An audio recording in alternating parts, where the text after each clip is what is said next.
गोकुलेश्वर नगरपालिका ward number 6 मा रहेको छ। त्यहाँ के भनिन्थ्यो अरे भने उसलाई पहिला यो गुम्बाहरूमा त भोग दिने चलन पनि छ, यहाँ सतर्क रहनुपर्छ भन्ने त्यहाँ सल्लाह छलफल साथीभाइमा हुँदाखेरि त पर्छस् कि क्या हो भनेर उसलाई डर देखाइन्थ्यो अरे। तर आज असार 23 गतेदेखि ऊ हराएको छ। धेरै प्रशासन ठाउँमा, पुलिस चौकीहरूमा, सम्बन्धित ठाउँमा उसले निवेदन दिइसक्यो, ऊ पाएको छैन।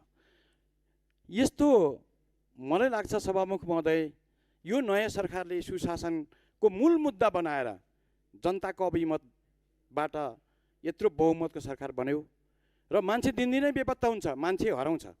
यो सरकार के गर्दैछ? गम्भीर प्रश्न जनताले गरिसके। मैले यो भनिराख्दाखेरि मेरो मनमा के लाग्छ भने अहिले सुशासन कमजोर भयो। त्यसै कारणले गर्दाखेरि त्यो तामाङ भाइ हरायो, तामाङ भएको अहिले नि खोजी नीति गर्दैन।